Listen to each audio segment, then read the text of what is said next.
को विकास की चीज़ों का हम प्रयोग तो कर रहे हैं, लेकिन प्रयोग करने का तरीका हमें मालूम नहीं हो पाया।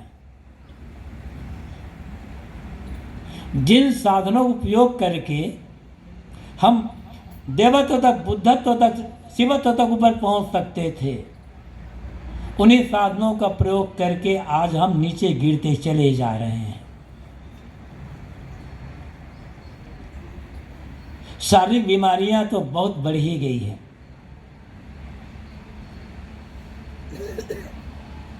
बिरले बिरले बचे हुए हैं, लेकिन मानसिक बीमारी, मनुष्य की गलत सोच का परिणाम। हमें मन मिला है ना, और मननात् मनुष्य कहा गया है। जो प्राणी मनन करता है, जिसके पास मनन की क्षमता है, उसी प्राणी को मनुष्य कहा जाता है। मन हमारे पास है, लेकिन हमने मन का सही उपयोग नहीं किया, इसलिए शरीर का दुख हमारे पास हो या ना हो, मन का दुख तो किसी को कोई सीमा ही नहीं है। 3 मानसिक बीमारियां बिरले बिरले बचे हुए हैं, अनपढ़ से लेकर के बड़े बड़े विद्वान तक, और देहात के लोगों से लेकर के शहर तक। बल्कि इसमें ये जो 3 बीमारियां हैं, देहाती लोग तो काफ़ी कुछ बचे हुए हैं, ये पढ़े लिखे लोग और शहरी लोग बिरले बिरले बचे हैं। ये 3 बीमारियां आप जानते हैं, टेंशन, डिप्रेशन, फ्रस्ट्रेशन। ये तो शहर वालों के पास ज़्यादा है। या तो आदमी टेंशन में जी रहा है, या डिप्रेशन में जी रहा है, या तो आदमी हर प्रकार से फ्रस्ट्रेट हो चुका है। क्यों? हमें जो साधन मिले, हमने इनका उपयोग ने अच्छा नहीं किया। जबकि हम के लिए कहा जाता है वो निर्छिर विवेक करता है, और साहब कहते हैं कि तुम हंस हो, अपने हमसत्व को पहचानो, क्या सही है क्या गलत है। कौन आदमी नहीं जानता? जानते हुए भी कमी हमें कहाँ हो रही है। आदमी दुखी इसलिए नहीं है कि कम जानता है, आदमी दुखी इसलिए नहीं है कि उसके पास थोड़ी कम बुद्धि है, आदमी दुखी इसलिए नहीं है कि वह कम पढ़ा लिखा है और कम पैसा वाला है। आदमी दुख का कारण दूसरा है। वो कारण क्या है? जो हम जानते हैं ये सही है, करने लायक है, करना चाहिए, उसे नहीं कर पा रहे हैं, नहीं करते हैं। और जो हम जानते हैं ये नहीं करना चाहिए, ये करने लायक नहीं है, दिन रात वही सब करते चले जा रहे हैं। क्या नहीं बोलना चाहिए, क्या नहीं खाना चाहिए, क्या नहीं सोचना चाहिए, क्या नहीं करना चाहिए, कौन नहीं जानता। किंतु जो नहीं सोचना चाहिए वो हम सोच रहे हैं, जो नहीं खाना चाहिए वो खा रहे हैं, जो नहीं करना चाहिए वो कर रहे हैं, जो सोचना चाहिए वो नहीं सोच पा रहे हैं, जो करना चाहिए वो नहीं कर पा रहे हैं। दुख का कारण यही है। जबकि हम बगुला नहीं, हंस हैं। साहब याद दिलाते हैं, हंसा सरवर शरीर में हो रमियारा। तुम हंस हो, तुम्हारे पास स्वाभाविक शक्ति है निर्छिर विवेक करने की। सोचो भला कि क्या करना चाहिए क्या नहीं करना चाहिए। यदि हम अकेले में बैठ करके अपने ही गुण दोषों की परख करें, हमें पता चल जाएगा कि हमारे अंदर कितने कितने दोष दुर्गुण भरे हुए हैं। उनको निकालते चले जाए, और सद्गुण सदाचार में जो जो कमियां रह गई हैं उनको बढ़ाते चले जाए।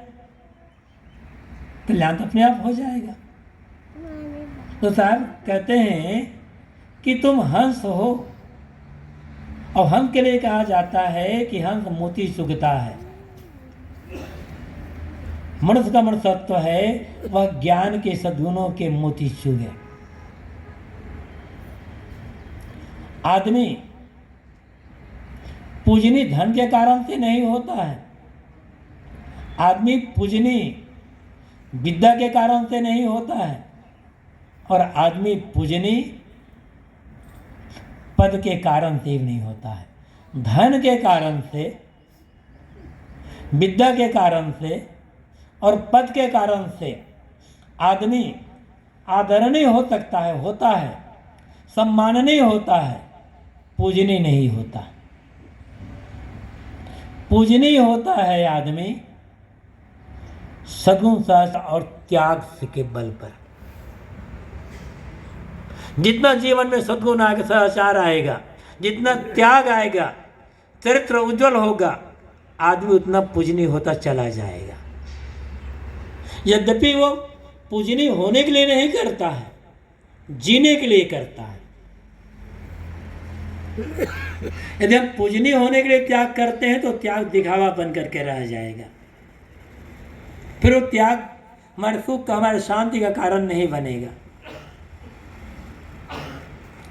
जो सच्चा सद्गुणी आदमी होता है वो कभी नहीं चाहता है कि लोग मुझे बड़ा माने, सम्मान दे, मेरी पूजा करे। वो तो जीवन जीता है।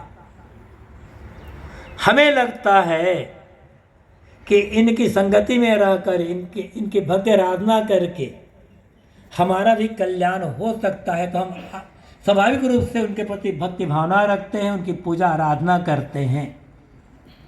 तो सम्मान देना अलग बात है, और श्रद्धा रखना, पूजा करना वो अलग। सम्मान तो अनेक कारण से आदमी को मिलता है, लेकिन पूजा और भक्ति केवल चरित्र, सद्गुण, सदाचार के कारण से होती है। और हमें कमी यही रह जाती है, हम दूसरों की गलतियों को देख देख कर तो वैसा गलत करना सीख लेते हैं, किंतु दूसरों सद्गुणों को देख देख करके ऐसे सद्गुणी बनना हम नहीं सीख पाते।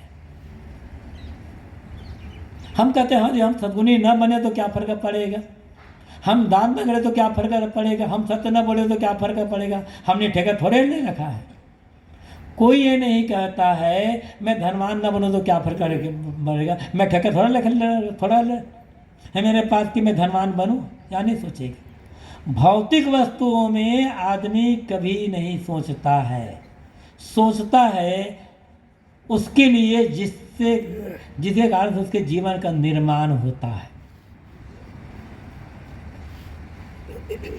संपत्ति की आवश्यकता है, संपत्ति को हम नकार नहीं सकते, इनकार नहीं कर सकते, लेकिन मात्र संपत्ति हमें सुख नहीं देगी, मात्र संपत्ति से हमें शांति नहीं मिलेगी। संपत्ति जितनी आवश्यक है उससे कई गुना आवश्यक है सन्मति की।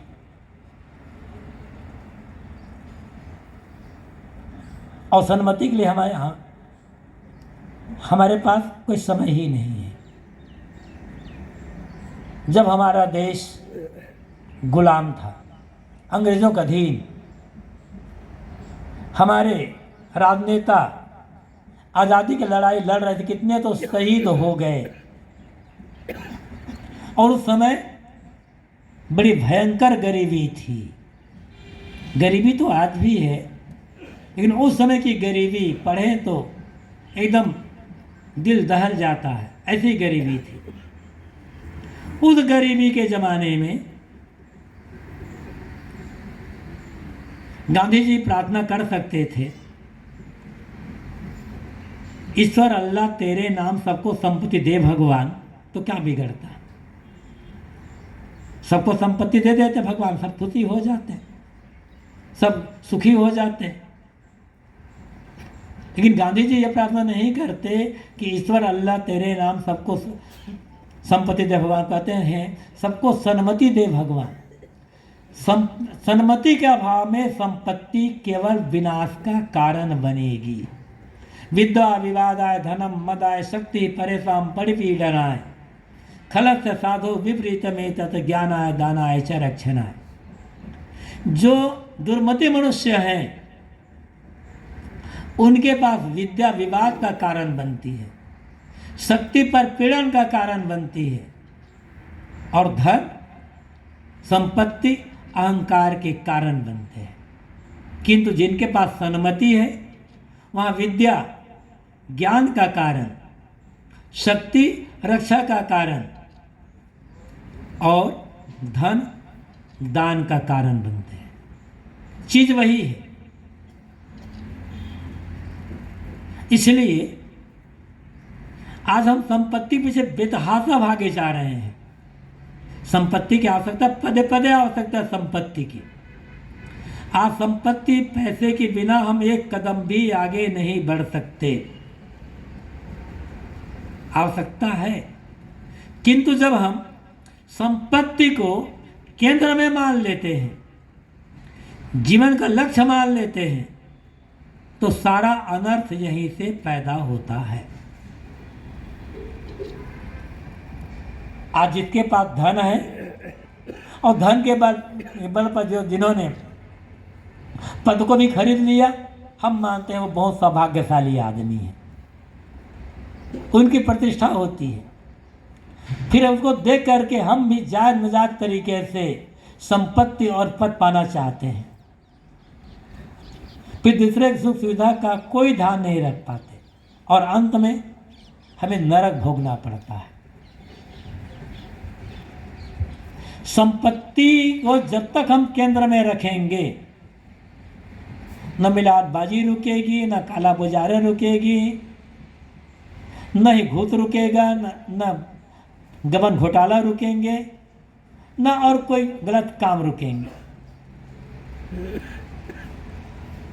किंतु संपत्ति की जगह यदि हम सन्मति को केंद्र में रखते, धन की जगह हम धर्म को केंद्र में रखते, तो आज हमारे व्यक्तिगत जीवन का और सामाजिक राष्ट्रीय जीवन का, अंतर्राष्ट्रीय जीवन का नक्शा कुछ और होता।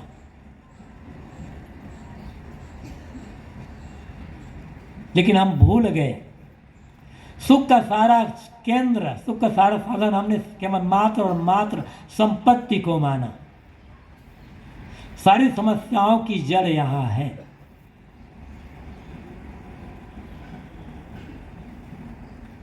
संपत्ति की आवश्यकता, यदि पैसा ना होता तो आश्रम बनता कैसे? पैसा ना होता तो पंडाल व्यवस्था कैसे होती? हम लोग कैसे आते गाड़ी मोटर में बैठ करके? लेकिन ये आश्रम किसके लिए है?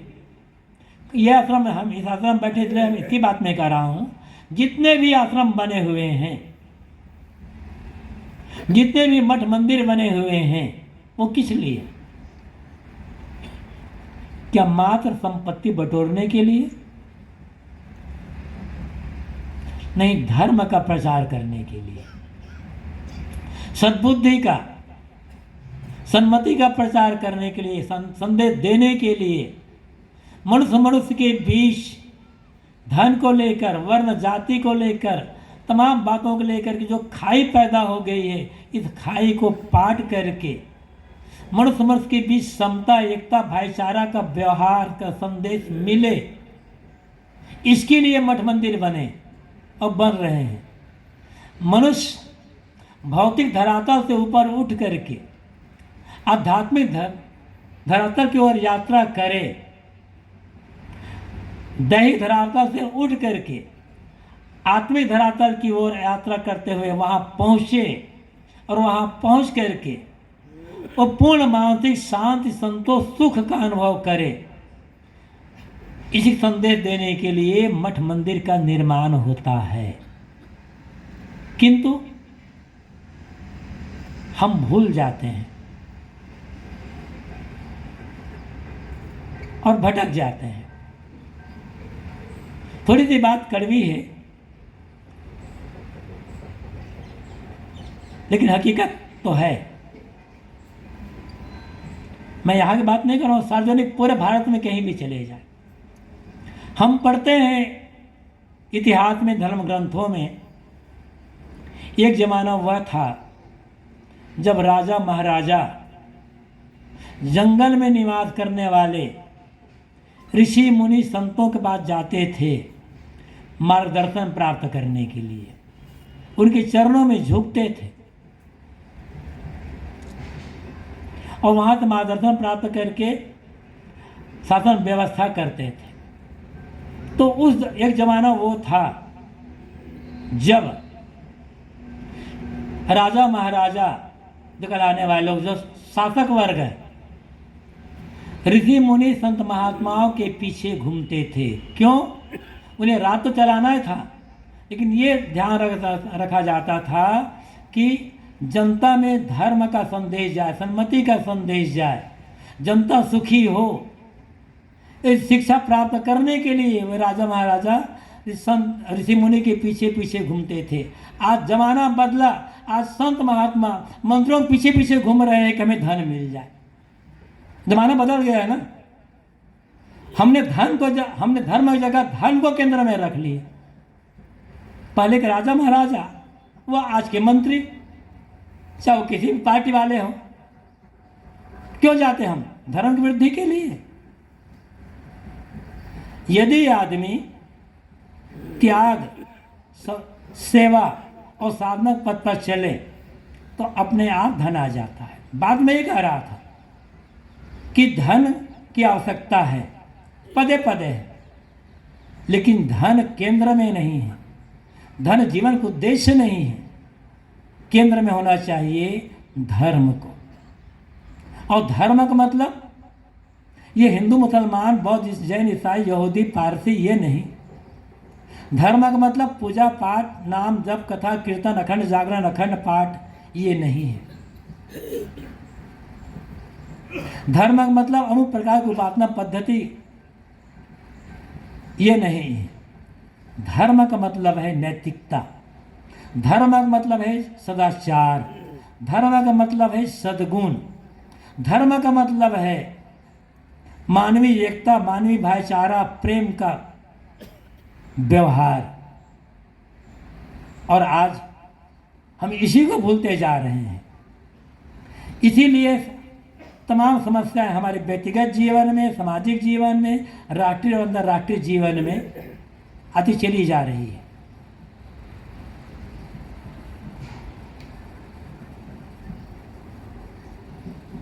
तो हम प्राय कह देते हैं मैं अकेला थोड़ा हूँ धर्म का पालन करने के लिए, मैंने ठेकेदारी थोड़े ले रखी है। लेकिन व्यक्ति व्यक्ति से जीवन का निर्माण होता है, समाज का निर्माण होता है। सुकरात ने भी कभी प्रार्थना की थी। लोग मंदिर जाते हैं, प्रार्थना करते हैं। अक्सर प्रार्थना में लोग क्या मांगते हैं? भगवान दया करना, कृपा करना, आशीर्वाद दे देना, व्यापार ठीक से चलता रहे, बेटे की नौकरी अच्छी लग जाए, पढ़ाई हो, तेरे बाल बच्चे सुखी रहें। बस कुल मिलाकर भौतिक चीज़ें जो जिन्हें हम भगवान का स्थान कहते हैं, वहाँ भी जाते हमारी कामना होती है भौतिक। एक सज्जन मिले, काफ़ी उम्र हो गई थी, कहने लगे महाराज कि 40 साल से ज़्यादा हो गए भगवान की भक्ति करते करते, मंदिर जाकर पूजा पाठ कर, सुबह शाम मंदिर जाता हूँ, भगवान का आरती वंदना करता हूँ, पूजा करता हूँ, फल प्रसाद चढ़ाता हूँ, इतना महाराज रोज धर्म का काम करता हूँ, भगवान की भक्ति करता हूँ, किंतु महाराज मन में शांति नहीं आई। कहाँ गड़बड़ी हो रही है? शांति क्यों नहीं आ रही है? मैंने उनसे कहा गड़बड़ी कहाँ हो रही है, ये तो आपको खुद समझना पड़ेगा। मैं कैसे बताऊं कि कहाँ गड़बड़ी हो रही है? आप 40 साल से मंदिर जा रहे हैं, पूजा कर रहे हैं, आरती कर रहे हैं, वंदना कर रहे हैं, सब कुछ कर रहे हैं, अच्छा कर रहे हैं। जरा शांत चीज से सोचें कि प्रार्थना करते समय, वंदना करते समय कभी आपने मंदिर में प्रार्थना की कि हे भगवान आपकी दया से जीवन रात मुझे सब चीज़ें मिली हुई है, मुझे कुछ नहीं चाहिए। भगवान आप ऐसी कृपा करो, मुझे कुछ मिले या ना मिले कि मेरे मन में कभी शांति बनी रहे। आपने कभी ऐसी प्रार्थना की? जब शांति मांगी ही नहीं है तो मिलेगी कहाँ से आपको? आपने धन मांगा मिला, परिवार मांगा मिला, पद मांगा मिला, शिक्षा मांगी मिली, वो तो मिल गया। शांति आप जब मांगे ही नहीं है, शांति के लिए प्रार्थना ही नहीं करते हो, तो शांति मिलेगी कहाँ से आपको? शांति का अनुभव ही कहाँ से हो गया? धर्म का एक ही काम है, मन में शांति आना। मैं कह रहा था